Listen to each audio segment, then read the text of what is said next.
Good morning students. तो आइए आज हम जानेंगे समास के बारे में। ये वीडियो स्टूडेंट्स 6 से लेके 8th 9th 10th 12th तक कोई भी स्टूडेंट्स देख सकते हैं, सभी के लिए है क्योंकि समास 6 से लेकर के 12th तक है।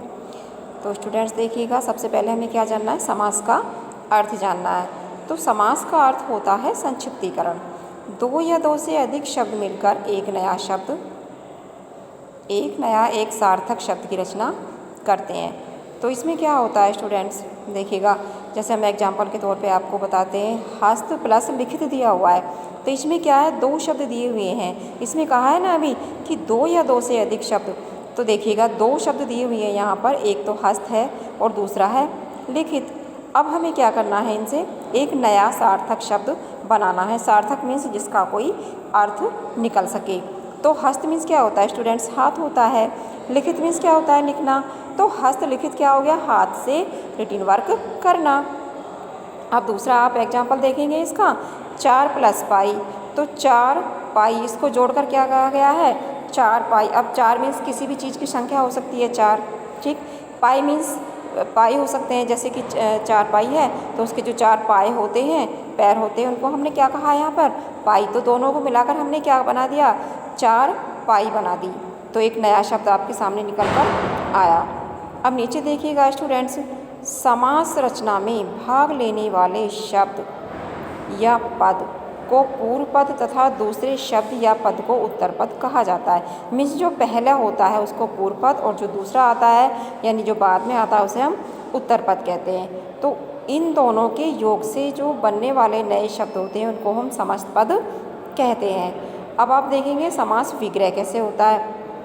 तो जो समस्त पद होते हैं ना, उनके सभी पदों को अलग अलग किए जाने की जो प्रक्रिया होती है उसको हम क्या कहते हैं, समास विग्रह कहते हैं। आप मान लीजिए जैसे कि रहा, खर्च, तो क्या है, ये समस्त एक पद है, समस्त पद हो गया। अब हम इसे क्या करना है, समास विग्रह करना है। तो हम कैसे करेंगे, रहा के लिए खर्च। अब दूसरा देखेंगे आप, पथभ्रष्ट, ये क्या है, समस्त पद है, इसको क्या करना है, समास विग्रह करना है। कैसे करेंगे, पथ से भ्रष्ट। तो स्टूडेंट्स समास क्या होता है, विग्रह क्या होता है, ये चीज़ आपको समझ आई। अब हमें चलना है कि समास के जो भेद होते हैं वो कितने। तो समास के भेदों के बारे में आपको देखना है। पहला है, तो कितने होते हैं, 6 होते हैं। देखिएगा, पहला क्या है हमारा, तत्पुरुष समास। तो जो तत्पुरुष समास हो गया पहला। दूसरा क्या है, कर्मधारय समास। तीसरा द्विगु समास। और चौथा बहुव्रीहि समास। नंबर 5 पर है द्वंद्व समास और नंबर 6 पर अव्ययीभाव समास। तो देखिएगा स्टूडेंट्स, सबसे पहले हमें क्या जानना है, तत्पुरुष समास के बारे में जानना है। तत्पुरुष समास किसे कहते हैं, तो जिस शब्द में, जिस समस्त पद में पूर्व पद गौण तथा उत्तर पद प्रधान होता है तथा दोनों पदों के बीच किसी कारकीय संबंध होता है। कोई भी कारकीय संबंध हो सकता है। कारकीय संबंध क्या होते हैं, जो जैसे कि आपने देखा का, की, के, में, पर, ऊपर, से, तो जो इस टाइप की चीज़ें ही क्या हैं, हमारे कारक हैं। तो जो तत्पुरुष समास है उसमें किस चीज़ का संबंध दिखाया गया है, कारकों का। यदि किसी भी चीज़ में हमारी ये चीज़ें आती हैं, कारकीय चीज़ें आती हैं, तो वो वहाँ कौन सा समास माना जाता है, वहाँ पर हमारा तत्पुरुष समास माना जाता है। हम इसका एक उदाहरण देख लेते हैं, युद्ध क्षेत्र। अब देखिएगा, युद्ध क्षेत्र कुछ अलग है। अब हमें क्या करना है, युद्ध का क्षेत्र, ठीक है। तो जो युद्ध का क्षेत्र है इसमें क्या आया, का आया। का क्या है, वो हमारा कारक है। दूसरा है हमारा गुरु दक्षिणा, गुरु के लिए दक्षिणा। तो जो के लिए है वो क्या है, वो हमारा कारक है ना, कारकीय चिन्ह है। तो इससे हमें क्या पता चलता है स्टूडेंट्स कि ये हमारा तत्पुरुष समास है। समास में क्या है, मोस्टली हमें सबसे ज़्यादा क्या जानना होता है, उसकी पहचान करनी होती है, क्योंकि मोस्टली क्वेश्चंस जो बनते हैं वो हमारी पहचान पर ही बनते हैं। यही पूछा जाता है कि इसमें बताइए कौन सा वाला समास है, ये वाला कौन सा समास है। तो ये आपको जब ही पता चलेगा जब आप उसका जो डेफिनेशन होती है जिस समास की, वो आपको अच्छे से क्लियर होगी, उसके अंदर क्या आता है, उसकी क्या पहचान है, तभी आप कर पाएंगे। अब आता है नंबर 2 पर कर्मधारय समास। कर्मधारय में क्या होता है स्टूडेंट्स, कर्मधारय समास में या तो पूर्व पद विशेषण तथा उत्तर पद विशेष्य होता है या फिर दोनों के बीच उपमेय उपमान का संबंध होता है। इस समास का विग्रह करते समय दोनों पदों के बीच कारकीय चिन्ह या परसर्ग नहीं आते हैं। जैसे आप लिखिएगा, यहाँ पर विशेषण दिया हुआ है, यहाँ पर विशेष्य है, यहाँ समस्त पद है और इधर समास विग्रह करके दिखाया गया है। तो सबसे पहले हम देखेंगे विशेषण। तो विशेषण में दिया है नील और विशेष्य में है कमल। तो इसमें विशेषण और विशेष्य दोनों दिए गए हैं। आप जैसा कि जानते हैं विशेषण और विशेष्य तो आप जानते हैं, फिर भी मैं आपको बता देती हूँ। विशेष्य क्या होता है, जो हमारी संज्ञा होती है, और विशेषण क्या होता है, जो उसके विषय में होती है। जैसे नीला है, काला है, पीला है, छोटा है, बड़ा है, ये हमारी विशेषता होती है, विशेषण होता है। तो देखिएगा, अब आगे देखिएगा समस्त पद। इसमें क्या है, समस्त पद में इन दोनों को जोड़ दिया है, तो ये समस्त पद बन गए हैं नील कमल। अब आगे देखेंगे समास विग्रह कैसे होता है। नीला है जो कमल, तो नीला है जो कमल, इससे हमें क्या पता चल रहा है, इससे हमें पहचान हो रही है जो से मतलब क्या पता चलता है कि ये हमारा कर्मधारय समास है। और एक पहचान ये भी है कि इसमें विशेषण आता है, फिर विशेष्य होता है ना, तो इससे भी आप पहचान सकते हैं। दूसरा है पीत, विशेषण है और जो विशेष्य है वो अंबर है, और जो समस्त पद है वो क्या बनता है, पीतांबर, मीन्स पीला है जो अंबर। नेक्स्ट इसमें दिया हुआ है नीलकंठ, नीलकंठ मीन्स जो नीला है जो कंठ। आगे भला मानस, यानी भला मानस, भला है जो मानस। तो अब ये तो हो गए हमारे विशेषण और विशेष्य। इसमें दूसरा भी बताया था कि इसमें फिर उपमेय उपमान भी होते हैं। तो देखिएगा, उपमेय क्या है हमारा, चरण, उपमान क्या है, कमल, और समस्त पद क्या हुआ, चरण कमल, और विग्रह क्या है, कमल के समान चरण। अब देखिएगा, जिसमें के समान चीज़ें या फिर रूपी आ जाएं, है ना, तो उससे हम क्या पहचानेंगे कि हमारा ये कर्मधारय समास है। दूसरा देखेंगे इसका एग्जाम्पल, इसमें है भुज दंड, यानी भुजदंड, दोनों के दंड, दोनों के समान, क्या हो गया, दोनों के समान, दंड के समान भुज। अब नेक्स्ट है राम रतन, राम रतन मीन्स राम रूपी रतन। तो आगे देखते हैं, हमारा नंबर 3 पर है द्विगु समास। द्विगु समास में क्या है स्टूडेंट्स, द्विगु समास के अंतर्गत आता है, देखिए ये बहुत ही आसान है आपको पहचानने के लिए। इसमें सिर्फ 2 चीज़ें दी गई हैं, एक तो संख्यावाची और दूसरा क्या है, समूह। ये 2 चीज़ें आप अच्छे से समझ सकते हैं कि द्विगु समास की सबसे बड़ी पहचान है कि इसका जो पूर्व पद है वो संख्यावाची होता है, इसमें काउंटिंग चीज़ें होती हैं, और जो उत्तर पद होता है किसी समूह का बोध कराता है वो।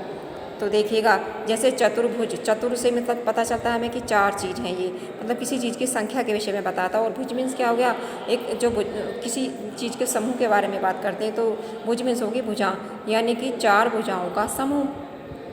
फिर है चवन्नी, तो चव मीन्स होगी 4 और अन्नी मीन्स आनो, तो ये क्या हुआ, 4 आनों का समाहार। समूह या समाहार का मतलब एक ही होता है स्टूडेंट्स, इसमें आपको कन्फ्यूजन करने की ज़रूरत नहीं है। यदि विग्रह करते समय उत्तर पद के साथ समूह या समाहार शब्द का प्रयोग नहीं किया जाता है तो पूर्व पद संख्यावाची होते हुए भी कर्मधारय समास कहलाएगा। देख लीजिएगा, ये क्या कहा गया है, ये द्विगु समास है। लेकिन यदि इसके जो पहला पद दिया हुआ है, इसका जो पहला पद दिया हुआ है स्टूडेंट्स, पहले पद में क्या होगा, यदि वो संख्यावाची है ना, बट उसके पीछे जो समूह दिया हुआ है या समाहार है वो नहीं है, तो वो कर्मधारय माना जाएगा। अब इसमें देखिएगा समस्त पद, इसमें क्या दिया है, दोपहर, यानी विग्रह में क्या किया गया, दोपहर हैं जो। फिर है विग्रह में क्या किया गया है, द्विगु समास का, 2 पहरों का समाहार या समूह, है ना।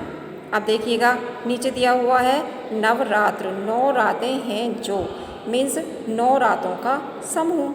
अब देखिएगा, ये तो आपको चीज़ अच्छे से समझ में आ गई है। अब आप देखते हैं नंबर 4 पर बहुव्रीहि समास। तो बहुव्रीहि समास के दोनों पद ही गौण होते हैं, समझ गए आप, इसके दोनों पद ही गौण होते हैं। आपको उनकी डेफिनेशन को भी याद रखना होगा बेटा। तो दोनों पद होते हैं, दोनों पद ही परस्पर मिलकर किसी तीसरे पद की रचना करते हैं। तीसरा पद ही इसके अंदर क्या माना जाता है, प्रधान माना जाता है।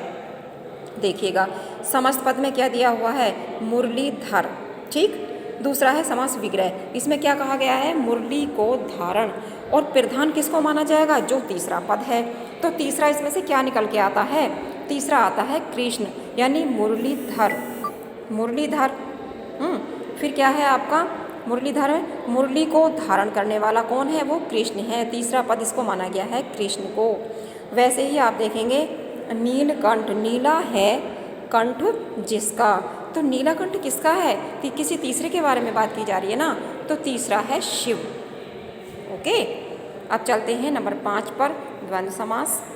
द्वंद्व में क्या होता है, द्वंद्व समास में दोनों ही पद प्रधान होते हैं, अर्थात कोई पद गौण इसके अंदर नहीं होता है। समस्त पद बनाते समय दोनों पदों को जोड़ने वाले अवयवों को, जो अवयव होते हैं जैसे कि और या फिर या, तो आदि को हम इसमें से हटा देते हैं। कैसे हटा देते हैं, जैसे दाल और चावल है या माता पिता है, इसके बीच में डैश लगा हुआ है, ये भी इसकी एक पहचान हो सकती है ना। तो माता और पिता है ना, तो फिर जैसे अन्न जल, अन्न और जल, तो ये चीज़ें है ना, तो इससे आप इसको पहचान सकते हैं। ओके, अब है हमारा नंबर 6 पर अव्ययीभाव समास। तो जिस समास का पहला पद कोई अव्यय अविकारी शब्द होता है, उसी समास को हम क्या कहते हैं, अव्ययीभाव समास कहते हैं। अब अव्ययीभाव कैसा, जैसे कि आपको इस से ही पता चल रहा, अव्ययी, अव्ययी, तो अव्यय मतलब जो अव्यय होते हैं, जो सबसे पहले इसमें क्या आएगा, अव्यय, यानी जैसे यथा हमारा क्या है, अव्यय है ना, वही सबसे सिंपल पहचान है, अव्यय है और अव्यय के बारे में कहा जा रहा है। तो जो अव्यय है, अव्यय क्या है इसमें, यथा हो गया, प्रीति हो गया, भर हो गया, हर हो गया, तो जो ये अव्यय है जिसके अंदर अव्यय आते हैं वो हमारा कौन सा समास है, अव्ययीभाव समास हो जाता है। तो देखिएगा यथा समय, तो अव्यय क्या है इसमें, यथा है, और विग्रह करेंगे तो कैसे होगा, समय के अनुसार। वैसे ही प्रतिदिन, प्रति क्या हुआ, अव्यय हुआ, तो दिन दिन यानी कि हर दिन। भर पेट, भर पेट यानी भर कर। फिर है हर पल, हर आपका अव्यय है, तो पल भर। तो आई होप ये वीडियो आपको समझ आई होगी। Thank you.